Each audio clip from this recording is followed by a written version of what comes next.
3, 2, 1. Hola iglesia, bienvenidos a una experiencia más juntos como un pueblo de Dios. Les invitamos a que pongan su mejor actitud y adoremos cantando con todo nuestro corazón. Así que vamos ahí en casa, si puedes aplaudir y si puedes expresarlo, dile. Estaba mi corazón, pero tu mano me rescató. Del polvo yo volví a nacer. La salvación en ti encontré. Tu amor no puedo expresar. Te seguiré por la eternidad. En tu gracia caminaré. En libertad siempre viviré.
Jesús, y tú eres todo lo que necesitamos. Recordar que si estás a nuestro lado no tememos a nada. Eres todo lo que necesitamos, Cristo.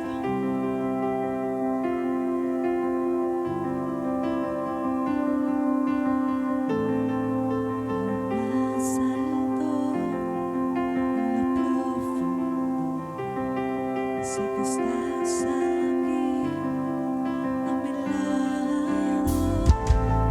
Siento tu gracia mientras me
si una vez más le decimos a Él quién es. Dios soberano, yo sé que sobre todo eres grande, tu amor por mí nunca fallará. A los que en ti confían no defraudarás. Sé quién eres tú, Jesús. Sé quién eres tú, Jesús. Sé quién eres tú.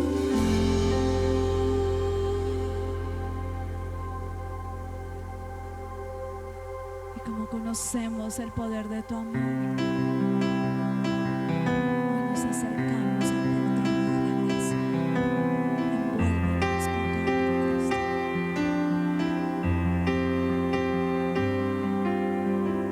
Ante ti hoy me encuentro y postrado me presento, tu esplendor me conquistó.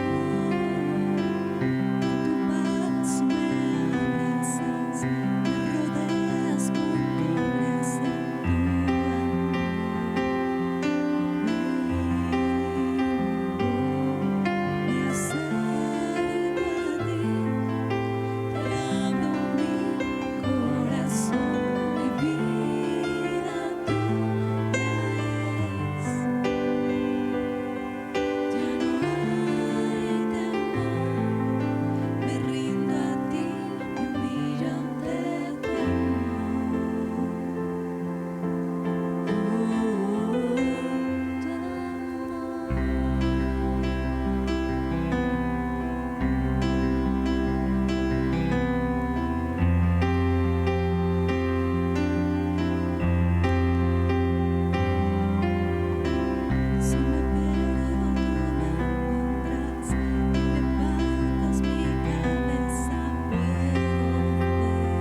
Jesús, te buscaré, tu rostro quiero ver.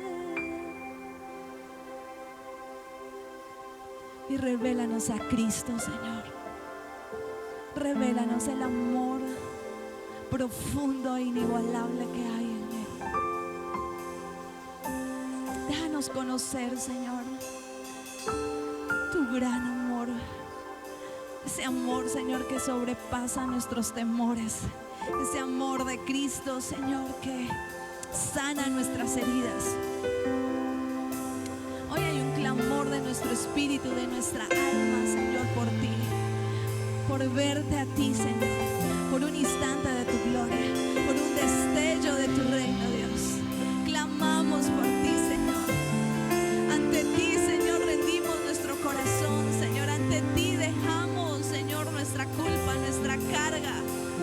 Dejamos, Señor, toda ansiedad, toda razón, Señor, todo pensamiento que nos hace verte como lejano, que nos hace verte, Señor, como tan lejos de nosotros, cuando eres un Dios tan cercano y lleno de amor. Hoy cantamos a ti, levantamos nuestro clamor desesperado por ti. Yo te necesito, Señor, yo te necesito. Y canto a tu amor, canto a tu misericordia. Y te digo, escucha mi clamor, Señor. Tu rostro quiero ver, Jesús. Déjanos ir profundo, más profundo, en las aguas de tu río de amor. Inúndanos,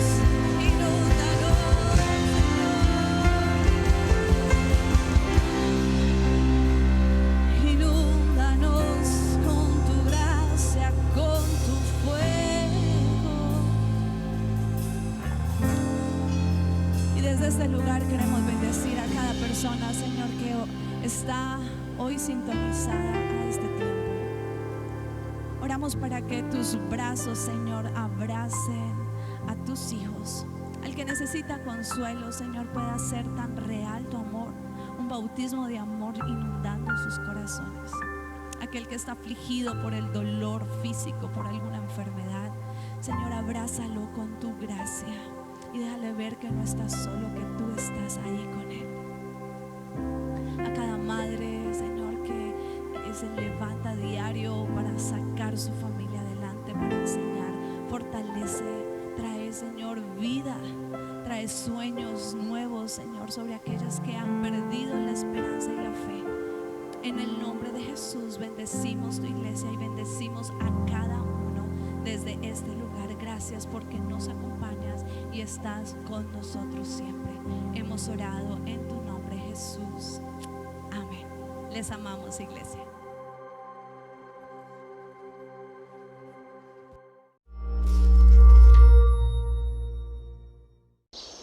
Durante miles de años, cada mañana y cada tarde, el pueblo judío ha orado estas conocidas palabras como una manera de expresar su devoción a Dios. Se conocen como el Shema. Escucha, oh Israel, el Señor es nuestro Dios, el Señor uno es.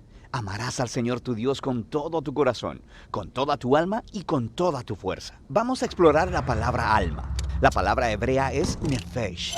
Aparece más de 700 veces en el Antiguo Testamento. La traducción común al español de esta palabra es alma, y eso es un poco desafortunado. He aquí por qué. La palabra alma tiene una gran carga de la antigua filosofía griega. Es la idea de que el alma es la esencia no física e inmortal de una persona que está contenida o atrapada en su cuerpo para ser liberada al morir. Es una idea estilo el fantasma en la máquina. Esta noción es totalmente ajena a la Biblia. No se parece en nada a lo que nefesh significa en el hebreo bíblico. El significado más elemental de nefesh es garganta, como cuando los israelitas estaban vagando por el desierto. Tienen hambre y sed y le dicen a Dios, extrañamos los pepinos y los melones que teníamos en Egipto. Ahora nuestra nefesh se ha secado. O cuando José fue llevado como esclavo en Egipto, su nefesh fue puesto en grillos de hierro. Pero nefesh no solo significa garganta, ya que toda tu vida y cuerpo depende de lo que entra y sale de tu garganta. Nefesh también podría usarse para referirse a la persona entera. Como en Génesis, había 33 Nefesh en la familia de Jacob. Esto es 33 personas. En la Torá, un homicida es llamado un asesino de Nefesh y el secuestrador es llamado un ladrón de Nefesh. En las primeras páginas de la Biblia, tanto humanos como animales son llamados Nefesh vivientes. Si el aliento de vida ha dejado a un humano o animal, el Nefesh permanece. Simplemente se conoce como un Nefesh muerto. Esto es un cadáver. En la Biblia, las personas no tienen un Nefesh. Más bien, las personas son un Nefesh, un ser viviente físico y que respira. Eso podría sorprenderte, porque la mayoría de las personas asume que la Biblia dice que el alma sobrevive fuera del cuerpo después de la muerte. Y aunque los autores bíblicos sí tienen el concepto de las personas existiendo después de la muerte, esperando por su resurrección, raramente hablan acerca de esto. Cuando lo hacen, no utilizan la palabra Nefesh. Así que, aunque Nefesh frecuentemente se traduce como alma, la palabra hebrea realmente se refiere a todo el ser humano como un ser viviente físico. De hecho, esta es la razón por la que los personajes bíblicos utilizan frecuentemente esta palabra para referirse a sí mismos, y se traduce como yo, como el Salmo 119. La mayoría de las traducciones dicen que viva mi alma para alabarte. En hebreo, el poeta literalmente dice que viva mi Nefesh para alabarte. Al usar Nefesh, el poeta enfatiza que su ser completo, su vida y su cuerpo, ofrece agradecimiento a Dios. En Cantar de los Cantares, la joven mujer constantemente se refiere a su amado como el que ama mi Nefesh. Y por supuesto, el amor no es solo una experiencia intelectual, es una emoción que activa todo tu cuerpo, tu Nefesh entero. Esto nos ayuda a entender el esplendor de los poetas bíblicos que podían combinar los múltiples significados de Nefesh en un mismo lugar. Como en el Salmo 42 leemos: como el ciervo anhela las corrientes de agua, así suspira por ti, oh Dios, mi Nefesh. Mi Nefesh tiene sed de Dios, del Dios viviente. Así que en un nivel físico, tu garganta puede tener sed como la de un ciervo. Pero luego, esa sed física puede convertirse en una metáfora de cómo todo tu ser anhela conocer y ser conocido por tu Creador. Lo que nos trae de vuelta al Shema. Amar a Dios con toda tu Nefesh significa dedicar toda tu existencia física a tu Creador, aquel que nos concedió estos asombrosos cuerpos en primer lugar. Se trata de ofrecer todo tu ser con todas sus capacidades y limitaciones, buscando amar a Dios y amar a tu prójimo como a ti mismo. Y esa es la palabra hebrea para alma.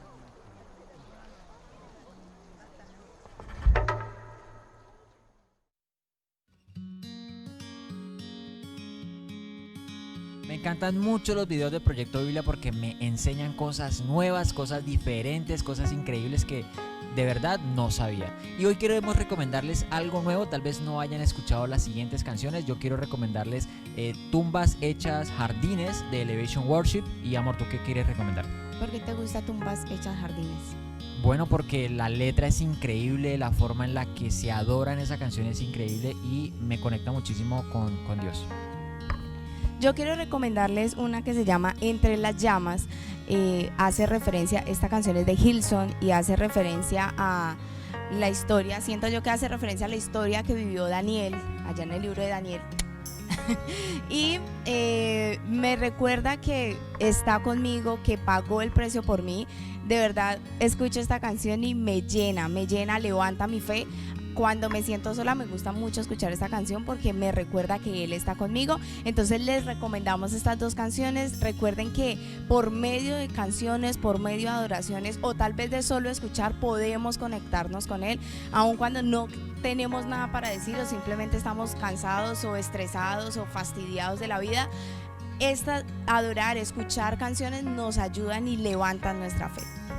Bueno, y vamos a pasar un momento supremamente especial y es el de la ofrenda. Entonces le pido que tome su ofrenda en su mano. Vamos a orar, vamos a darle gracias a Papá Dios por este tiempo. Señor, muchísimas gracias por la provisión que has puesto en nuestra mano, por lo que nos has permitido, Señor, administrar. Muchísimas gracias porque has suplido la necesidad de tu pueblo, porque lo has ayudado en medio de la crisis, en medio de la situación difícil, en medio de la escasez. Señor, te doy muchísimas gracias por lo que tú haces con cada uno de nosotros. nosotros. Ayúdanos a ser fieles, así como tú eres fiel, Señor, y ayúdanos a reconocerte a ti como nuestro Señor, como nuestro proveedor y como nuestro ayudador. Señor, muchísimas gracias. Amén y amén. Y si usted no sabe a dónde llevar su ofrenda o no sabe cómo hacer, puede comunicarse al número de la iglesia. ¿Cuál es el número de la iglesia, amor? 311-230-8934, 311-230-8934. Ahí se pueden comunicar, también pueden regalarles el número de cuenta donde pueden hacer sus donaciones o acercarse en horario de oficina en el barrio Emporio, donde está nuestra sede principal. Tenemos algunos anuncios que queremos darles. El primero de ellos es que a las 7:30 de la noche cada jueves tenemos servicio online en Facebook y en YouTube para que se conecte. Hay muchísima variedad en cuanto a las predicaciones. Hay un grupo variado de predicadores, están naciendo nuevos predicadores y que es increíble poder conectarnos y es increíble poder recibir y disfrutar esos tiempos de refrigerio con Dios.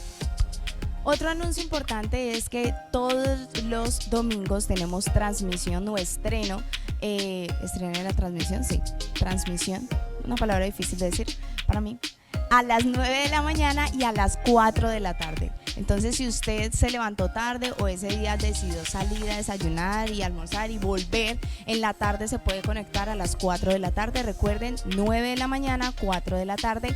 Y después de las 4 de la tarde, este domingo, esperen la clase de los niños, así que pilas con sus niños, conéctenlos, estén pendientes ahí. Acuérdense que la clase sale por YouTube, entonces para que estén muy pendientes y hagan la clase con los niños, no solo los pongan ahí frente al computador o frente al celular como la clase del niño, sino de verdad estudiar lo que hacen los maestros, el versículo, la manualidad.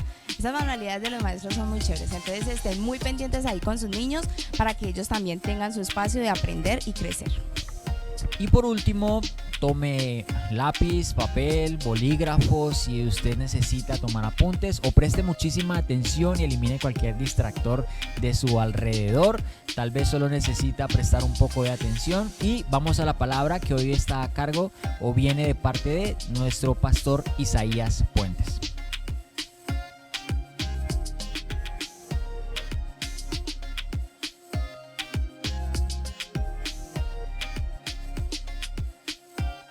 Muy, pero muy buenos días. Para mí es una bendición muy grande una vez más poder compartir con ustedes la palabra. Y esta mañana está espectacular la palabra. Y quiero invitarlos para que lean conmigo Filipenses capítulo 2, versículo 12 al 30. Inicialmente vamos a leer hasta el versículo 18 y luego desarrollaremos los siguientes versículos. Y dice así la palabra de Dios. Por tanto, amados míos, como siempre habéis obedecido, no como en mi presencia solamente, sino mucho más ahora en mi ausencia, ocupaos en vuestra salvación con temor y temblor, porque Dios es el que en vosotros produce así el querer como el hacer por su buena voluntad. Haced todo sin murmuraciones y contiendas, para que seáis irreprensibles y sencillos, hijos de Dios sin mancha, en medio de una generación maligna y perversa, en medio de la cual resplandecéis como luminares en el mundo, asidos de la palabra de vida, para que en el día de Cristo yo pueda gloriarme con respecto de vosotros, que no he corrido en vano, ni en vano he trabajado. Y aunque sea derramado en libación sobre el sacrificio y servicio de vuestra fe, me gozo y regocijo con todos vosotros. Y asimismo gozaos y regocijaos también vosotros conmigo. Una vez más, tenemos esta carta a los filipenses que ha sido de mucha bendición y hay tanta enseñanza, tanta doctrina para aprender a vivir la vida cristiana. El título del mensaje de hoy es Todos en el mismo sentir, todos en el mismo sentir.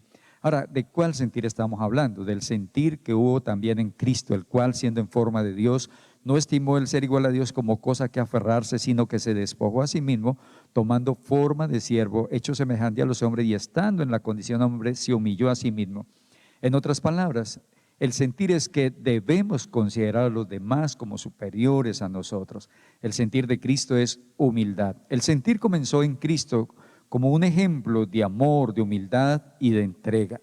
Sabemos que no lo podremos lograr, no podremos llegar a este sentir, ni siquiera imitarlo, a menos que el Espíritu de Dios intervenga en nosotros. No quiero decirles, bueno, amigos, oyentes, hermanos en Cristo, ármense del mismo sentir que hubo en Cristo Jesús. No es así de fácil.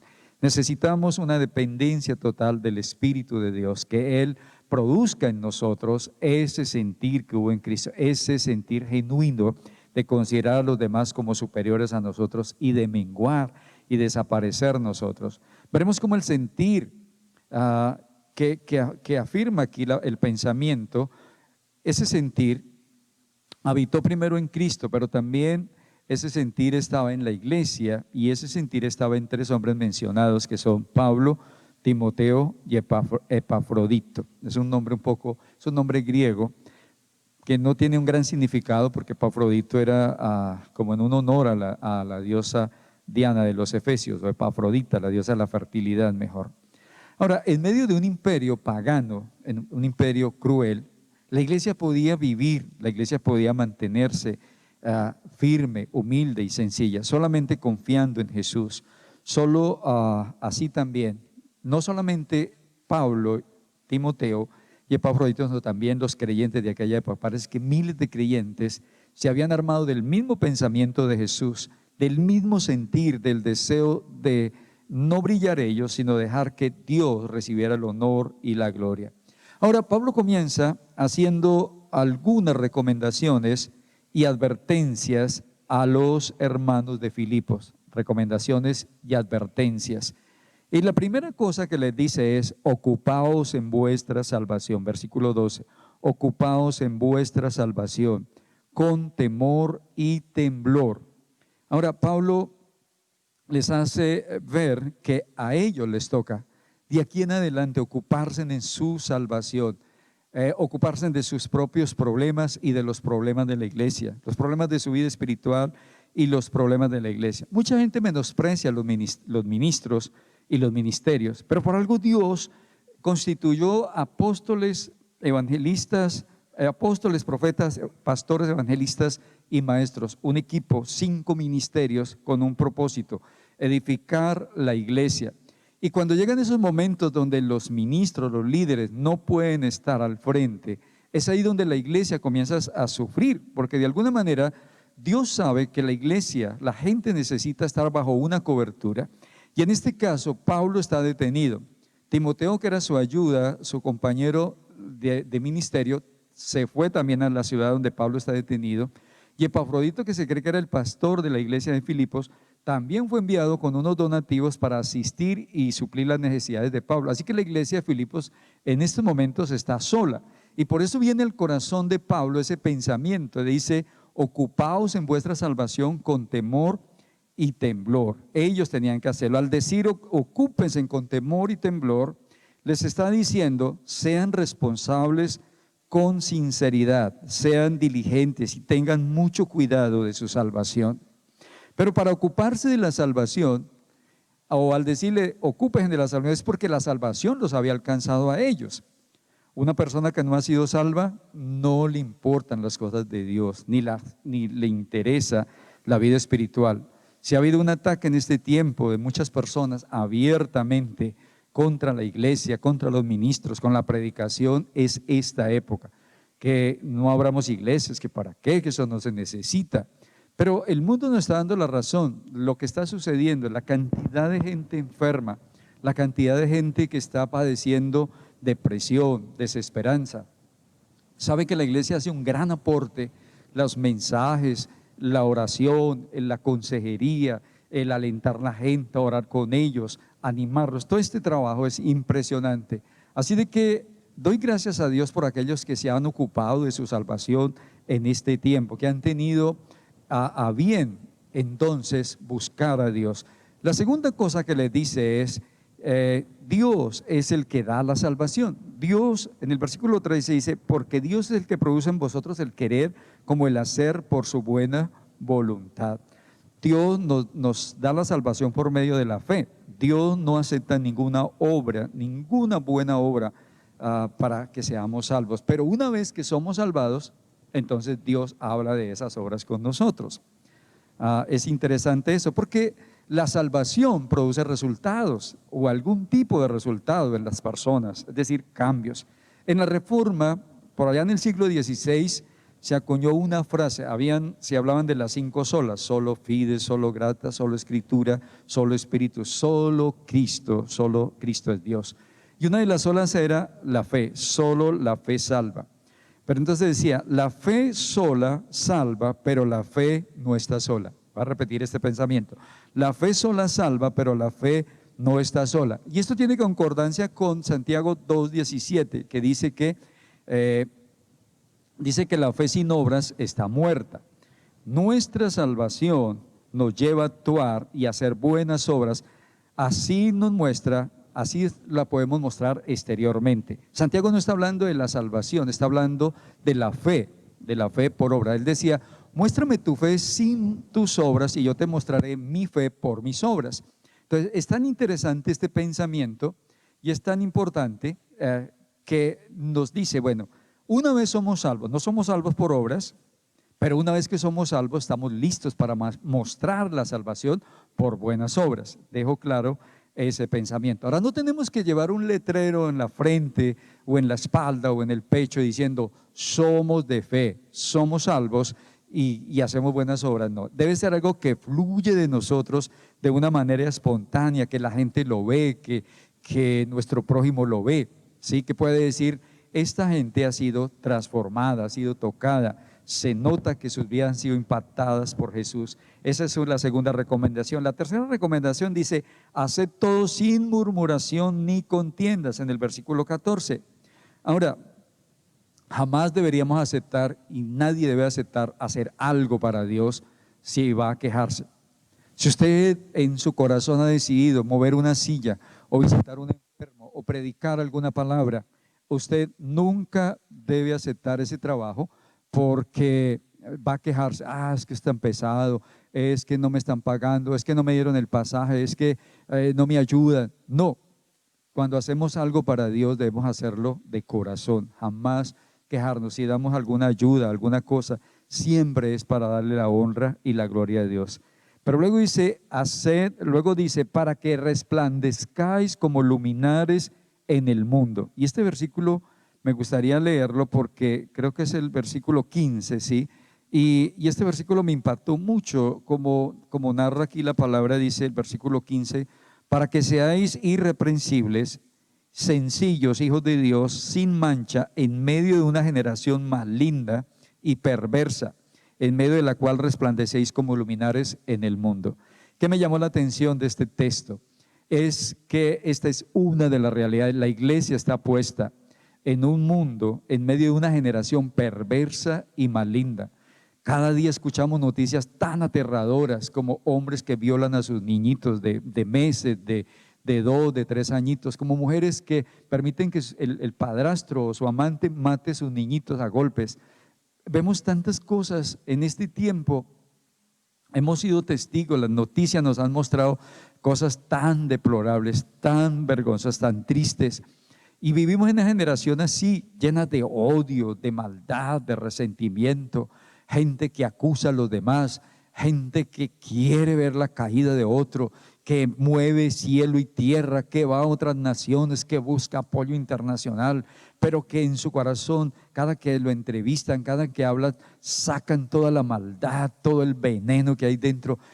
Vivimos en una generación así, una generación que es perversa. Si usted no se ha dado cuenta, usted no puede dejar sus hijos solos un momento, usted no sabe en qué instante se los van a violar, en qué instante los van a corromper, en qué instante los van a llevar hacia las drogas. Hay tanta cosa, dice, y en medio de esta generación donde ustedes están, yo quiero que ustedes brillen como luminares en el mundo. Pero ¿a qué se estaba refiriendo Dios? Jesús le dijo a los discípulos, Jesús, que es la luz del mundo, le dijo a los discípulos en Mateo capítulo 5, versículo 14, dijo, ustedes soy la luz del mundo. En otras palabras, ustedes van a guiar, a iluminar.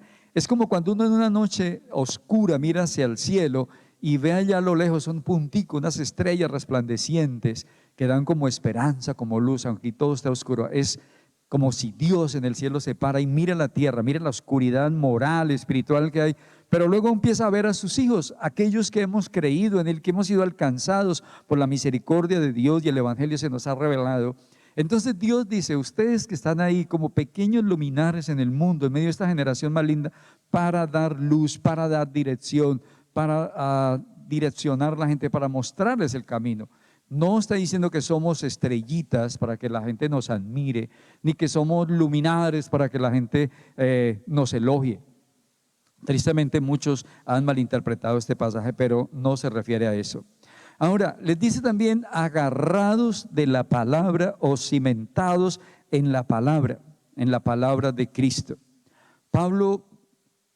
Para Pablo era una buena señal el saber que los creyentes estaban manifestando su fe por sus buenas obras. ¿Cómo así que por sus buenas obras? Ellos tenían un corazón generoso, dadivoso.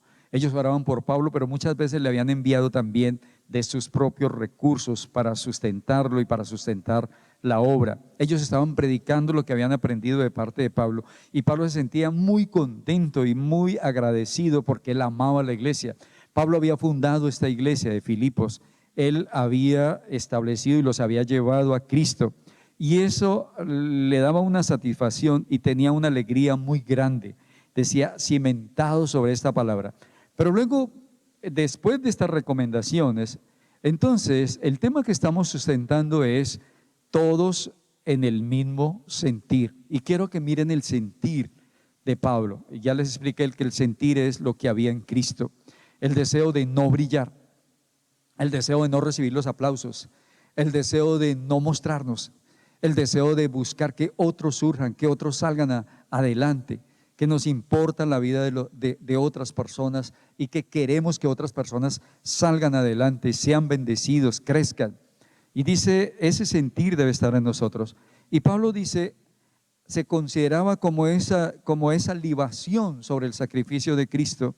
En el versículo, creo que se me fue por aquí, el 17, sí, dice, lo voy a leer para cambiar un poco, y dice, y aunque sea derramado en libación sobre el sacrificio y servicio de vuestra fe, me gozo y regocijo con todos vosotros.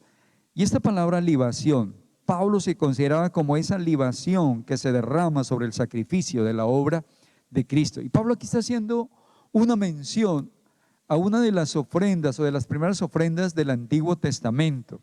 Y podemos encontrarla en la historia, en Génesis 35:14, nos cuenta cómo Jacob, cuando ya regresa de vuelta de haber estado con su tío Labán y ahora viene con sus hijos y ha pasado Peniel y tiene un encuentro con Dios en el mismo sitio donde cuando iba huyendo, cuando Esaú su hermano lo iba a matar, él durmió y esa noche puso una piedra por cabecera y tuvo un sueño. En el sueño él veía una escalera puesta en la tierra y que descansaba en el cielo de ángeles que subían y descendían. Y él en la mañana dijo, esto no es otra cosa que casa de Dios, sacó aceite, ungió la piedra, hizo un pacto, una promesa, Dios, si me bendices y yo vuelvo en paz a esta tierra, aquí levantaré un altar. Y ahí levantó una ciudad que se llamó Betel, casa de Dios. Y ahora que regresa, entonces él aquí hace un sacrificio, una ofrenda y también derrama aceite y vino. Ahora les quiero explicar en qué consistía la ofrenda de la libación.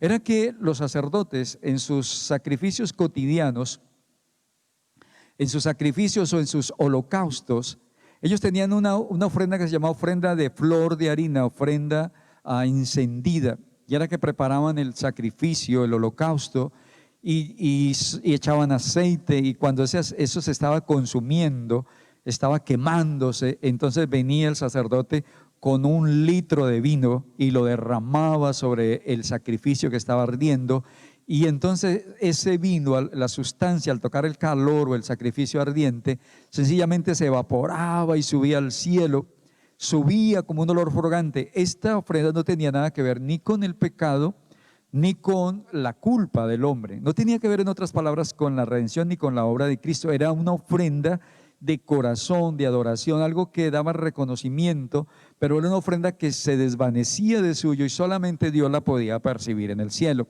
Ahora, cuando Pablo está diciendo, y aunque sea derramado, lo que Pablo estaba afirmando quiero que mi vida sea derramada como una libación en la ofrenda de Cristo.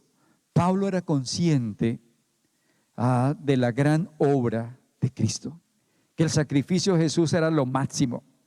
Y Pablo quería vivir para Cristo, quería que su vida sencillamente se consumiera en el servicio de Dios. Y así como ese vino al tocar el sacrificio se evaporaba y ascendía, Pablo quería así que su vida se consumiera, ascender, desaparecer, que solo Cristo recibiera el honor y la gloria.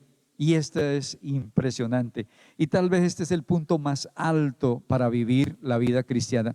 Cuando lleguemos a ese momento donde realmente solo nos importe que Él reciba la gloria, que Jesús sea bendecido, que solo Él brille, cuando nosotros nos propongamos como desaparecer, como que ni se acuerden quién somos nosotros, simplemente puedan ver y glorificar a Jesús, puedan sentir realmente a Jesús. Y este era el sentir, la manera como Pablo podía expresar que en él estaba el sentir que hubo también en Cristo Jesús.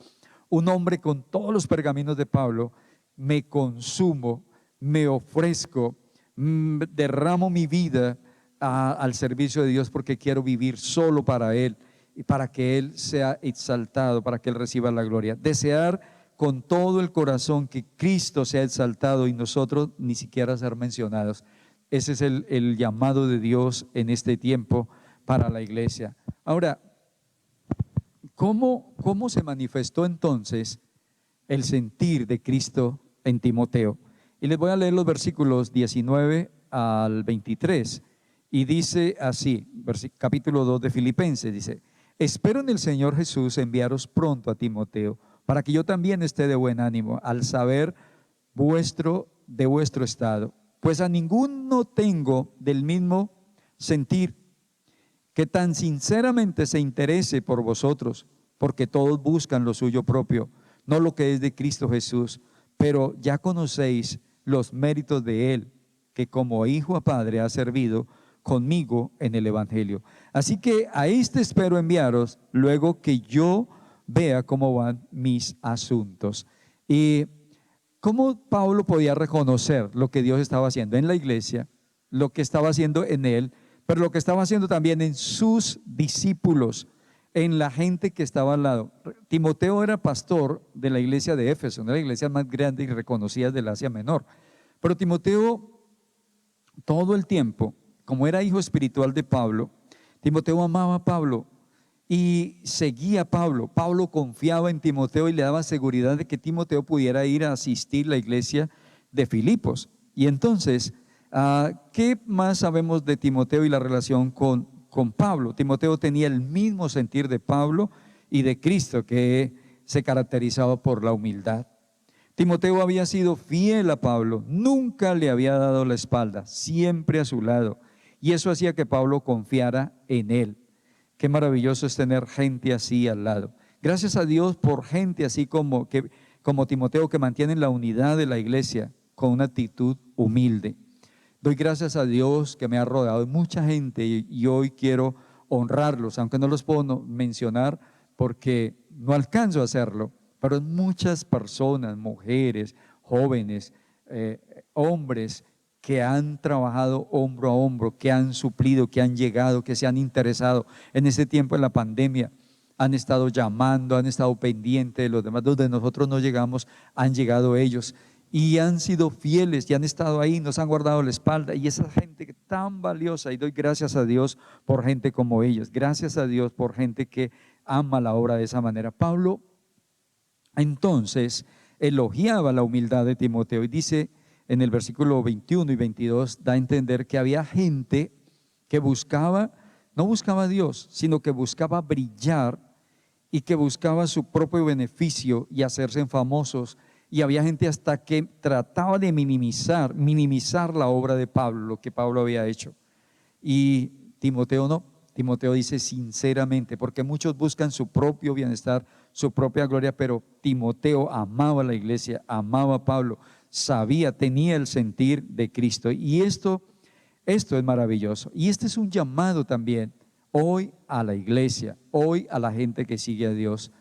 respetemos nuestros líderes, no tratemos de pasar por encima de ellos.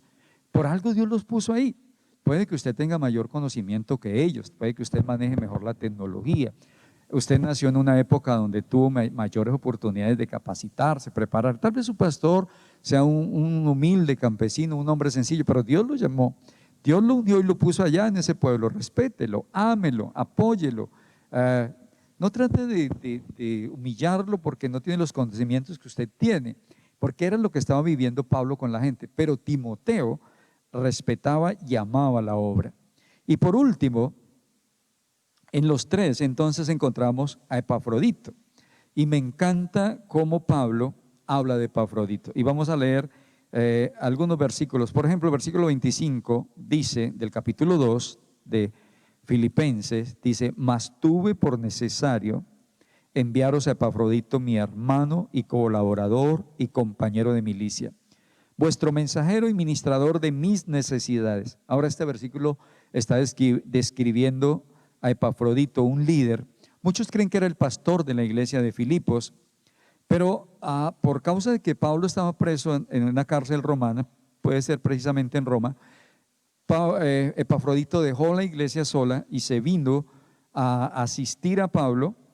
Y Pablo dice: me está colaborando. Y Pablo se refiere a Timoteo de esta manera: mi hermano, colaborador, compañero de milicia o compañero de lucha, vuestro mensajero y ministrador de mis necesidades. Habla así, de esa manera, de Epafrodito. Era algo hermoso, mi hermano, mi compañero, mi colaborador, mi compañero de lucha, alguien fiel, alguien en quien nunca me traicionará. Aun cuando estoy lejos, Él está trabajando hombro a hombro conmigo, y por esa causa de la fe está ahí. Epafrodito había sido enviado por la iglesia para asistir a Pablo, y estando con Pablo haciendo la obra se enfermó. Y Pablo le narra aquí, dice: pues en verdad, en el versículo 26 dice: porque él tenía gran deseo de veros a todos vosotros, y gravemente se angustió porque habíais oído que había enfermado. Pues en verdad estuvo enfermo, a punto de morir, pero Dios tuvo misericordia de él, y no solamente de él, sino también de mí, para que yo no tuviese tristeza sobre tristeza. Así que le envío con mayor solicitud, para que al verle de nuevo os gocéis y yo esté con menos tristeza. Recibidle pues en el Señor con todo gozo, y tened en estima a los que son como él, porque por la obra de Cristo estuvo próximo a la muerte, exponiendo su vida para suplir lo que faltaba en vuestro servicio por mí. Ahora, este Epafrodito era un hombre entregado a la obra, amaba a la gente, amaba el servicio, y estando con Pablo y sirviendo y supliendo las necesidades de Pablo, porque recuerden que Pablo está preso, está detenido. Entonces él y Timoteo eran los encargados, por decirlo así, de llevarle la agenda, de estar pendiente de toda la obra en el Asia Menor, de estar visitando una y otra vez a la gente que podían cerca de la ciudad, y a encargarse de los asuntos de Pablo. Estando en esto, se enfermó gravemente. Y Pablo dice que cuando Epafrodito, se enteró que en la iglesia de Filipos se habían dado cuenta que él estaba enfermo, dice entonces que él experimentó gran tristeza, se angustió muchísimo al saber que la iglesia se había dado cuenta que su pastor estaba enfermo, porque él amaba a la iglesia, y él sabía que era una tristeza para la iglesia, y le dio como una recaída y estuvo a punto de morirse. Y Pablo dice: pero Dios tuvo misericordia de Epafrodito, y no solamente de él, sino de mí, para que yo no tuviese tristeza sobre tristeza.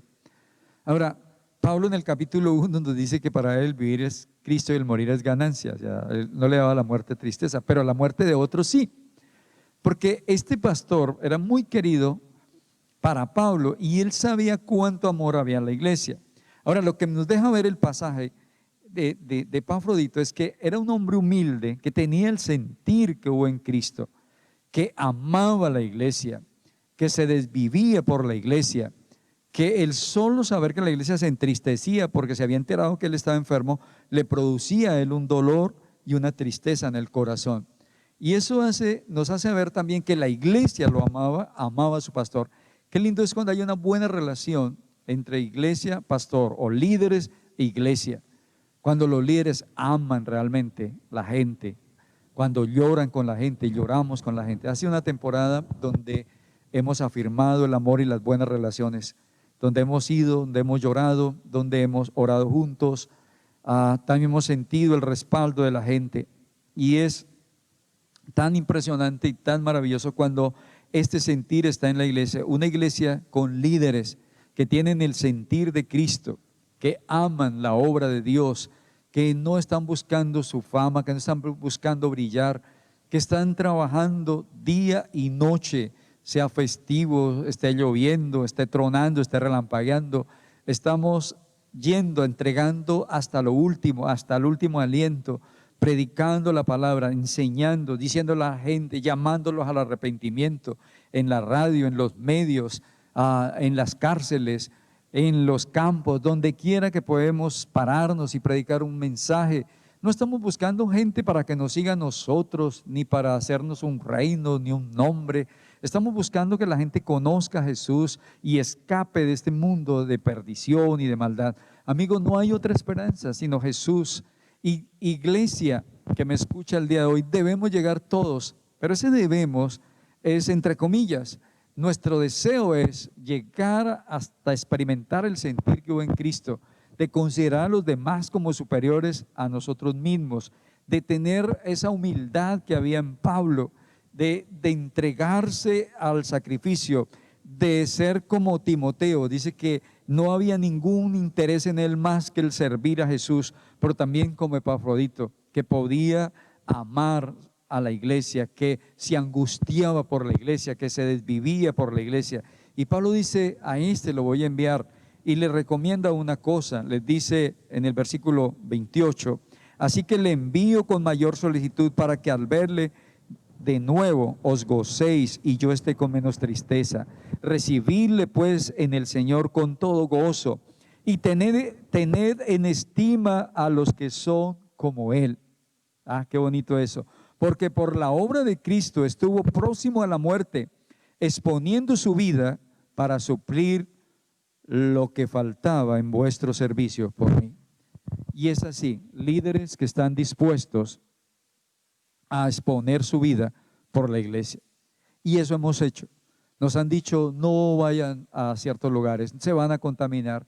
Y siempre hemos dicho: vamos, mientras tengamos vida, no podemos escondernos. Tenemos que seguir predicando, acompañando a la gente, estén enfermos o no, vamos a estar al lado de ellos. A eso nos mandó Dios, a sanar los enfermos, a consolar a la viuda, al enlutado, a decirles que hay esperanza en Dios.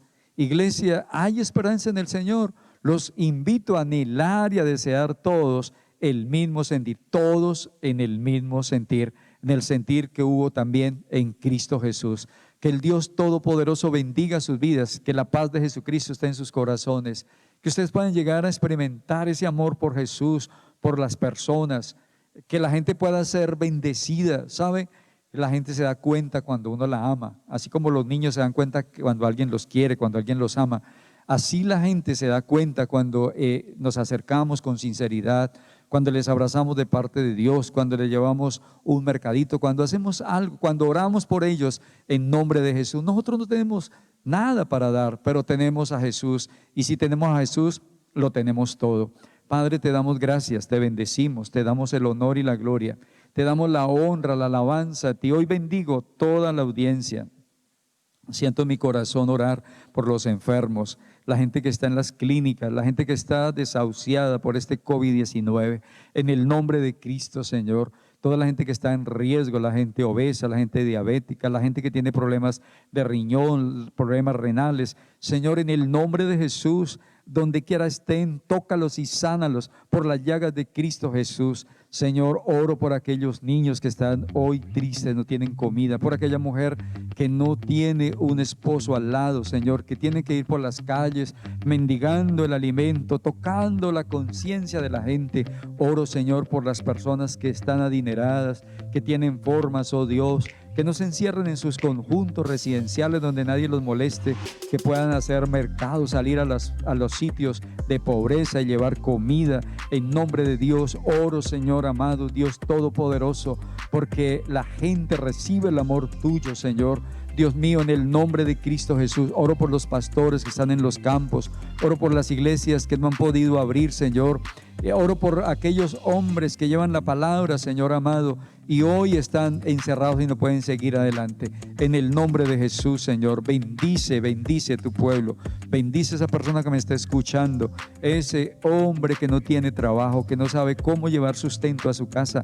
En el nombre de Jesús, Dios, muchas gracias. Amén y amén. Querida iglesia, les amo mucho, queridos amigos, familia que me escuchan esta mañana. Un abrazo, Dios los bendiga y recuerde, todos en el mismo sentido.